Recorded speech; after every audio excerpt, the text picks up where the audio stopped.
episode was really good. Reincarnated as a slime actually showed us like the potential that it has as a series with this episode. You know, like the whole thing with me. Like just even watching this episode and like, you know, how, the whole conversation with the king and Vesta. And you see that going on and like you watch it, you're like, wow.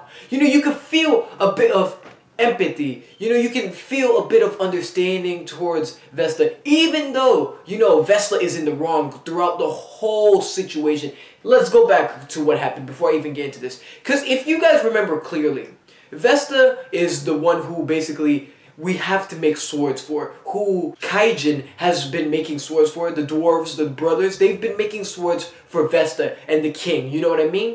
So, Vesta is like the one who's kind of in charge to an extent. He comes, he gets the swords and whatnot. And we meet up with him and worse goes to worse and he, you know, Raijin ends up attacking Vesta in order to protect Rimuru. Not necessarily like protect Rimuru from his life or anything like that, but Vesta disrespects Rimuru, calling him a low creature and spills a drink on Rimuru. And you know, Rimuru, the thing I loved about this scene right here is when Vesta disrespects Rimuru, Rimuru does not think about himself and his pride and whatnot. He's like, you know what, I should beat his ass or something like that. Rimuru thinks in his head and he's like, you know what? These are people that Raijin need. Like, this dude, Vesta, he's a big top guy, you know what I mean? He's up there with the king and whatnot. He's, you know, he negotiates with the king and all that stuff. And by messing this up for Raijin, it wouldn't be good. It wouldn't end up good. So, Rimuru maintains himself and calms down. He doesn't do anything. But Raijin goes out and he fights. He beats Vesta up. He hits him with like 2 punches, you know what I mean?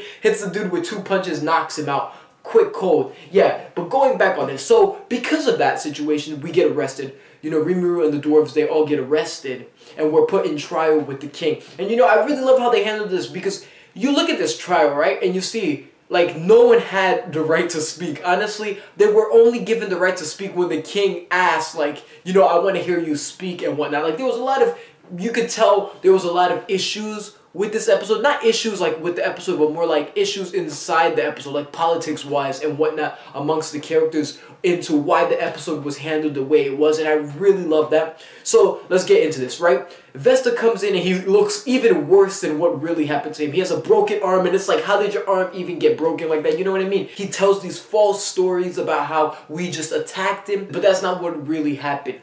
And it's said that we get like 20 years of harsh labor and whatnot. And you know, like when you think about it, you're like, wow, that's a bit overboard, right? We didn't do anything too crazy. So, and you see Vesta, I don't know, like the whole thing with me with this episode, it was kind of hard to like Vesta towards the end. Even when he had the conversation with the king, where the king, you know, throws him away. Like he's like, don't ever show your face to me again. Because it's like, and you know, of course, if you look at it, his envious, his hatred and whatnot. Like, he was so envious of Raijin. Like, Raijin being like, you know, a good worker and whatnot, and the king's friend. He felt envy and jealousy, and he wanted to be the top. And because of that, what he did is, he blamed everything on Raijin. And because of that, Raijin lost, you know, a lot. He lost a lot. And, you know, you think about it, and you're like, alright, you mess with Raijin enough. So why do you still mess with him? You know what I mean? He was heartless. Like, you can't, you know, you can feel a bit empathy towards him towards the end when he's crying and you see, alright, he really, you know, loves his country. He really wants to, you know, be there for the king and whatnot, like be useful to the king. But the way he handled it is not right. And like, because of him, he cost his country so much. Like, think about it like this, right? Rimuru's potion. You know, the king brings up like, you ruined ties that we could have had with Rimuru. You ruined those ties because Rimuru, we know he's very useful, and to have on your side, he's useful. Remember with the Magus Steel, how we were able to get those swords done, you know what I mean? The 20 swords is because of Rimuru. He was able to analyze and copy it, you know what I mean? So, to lose someone like Rimuru, it's pretty sad, and like for example, as well as losing Raijin. Think about it like that. Raijin was also a skilled worker there. They wanted him to make their swords, and now he's gone. So, what happens here now? You lost 2 people who could have been very great allies for your kingdom. You know, and it's all because of Vesta, when you look at it to an extent. But, you know, I'm going to get back into that. I just want to talk about the trial real fast. So, yeah. Supposedly, we were supposed to get this 20-year sentence, and of course, Raijin gets a 20-year sentence because he's the one who caused the damage, while everyone else gets 10 years, so the other dwarves and whatnot. And, you know, I thought we were gonna, like, you know, I heard, like, we would get executed or something, but I was like, no way. That's too overboard, like, execution. Even 20 and 10 years is too overboard. Like, you know, 20, 10 years of labor, that's way overboard, like, working in the mines and whatnot, for just hitting this noble man. But then again, you have to kind of look at it like this, right? It's a kingdom, and there's not supposed to be violence there as well. That's first things first. No violence. It's not supposed to be violent. And he also is, like, he works with the king, like I said. I forgot his position. Was it prime minister or something along those lines? But yeah, he has a high position in the kingdom. And for someone like that to be hit, you have to kind of show your people, like the king, he has to show his people that he can uphold justice, you know what I mean? But good thing, like, things weren't as bad, like, we weren't sentenced that, and the king just exiled the dwarves. He said, you guys just leave here, you know what I mean? And it's great to see, like, the one thing that I loved about this episode is the fact that we left here with our artisans. Like, now we can form civilization with the goblins and whatnot. The only thing I hope is we don't go back and, like, the whole place is destroyed or some shit because the goblins don't know how to do anything. But yeah, this was a pretty, you know, just the way towards the ending, the, you know, the bittersweetness at the ending. And then, you know, like, also another thing that saddens me because of Vesta, right? You see, the king could have been friends with Rimuru, right? If you look at it like this, the king could have been friends with Rimuru. And, like, when you see the end, and it's like, the king hires an assassin, or sends an assassin off to, you know, track us and whatnot, to watch us, because he feels the same aura from Verudora in Rimuru, which we know why he feels that. We know what happened between Verudora and Rimuru. So it makes sense how he could feel the aura.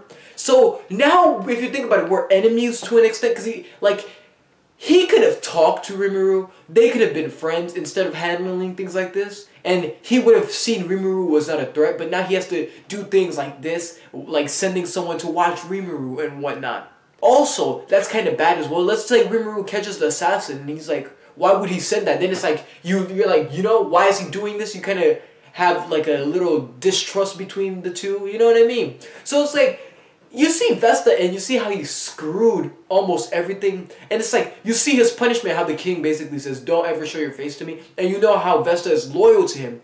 It's like, he deserves it. Honestly, he deserves it. Like, I do feel like, you know, I can see why, you know, you can have a bit empathy towards him, but like everything he's done, and all because of his envious and pride and all of that, it's not right. It's not right. Like, honestly, Vesta, you got what you get. You know what I mean? You reap what you sow. Is that the saying? You reap what you sow. But you guys know what I mean. Like, Vesta deserves everything he got there. And you know, this was a very good episode towards the end that really got me by surprise when the king sent the assassin our way. But yeah, we basically finished our goal towards this episode. We got our artisans, and now we have skilled ones at that too. So things are going to go real great. A very enjoyable episode. That time I got reincarnated as a slime really is handling this, you know, these episodes well, just characters and whatnot, and just the mood. Like this episode, when you see the scene where Vesta's crying, and it's like the seriousness, the king, the voice acting, how you hear the king's voice.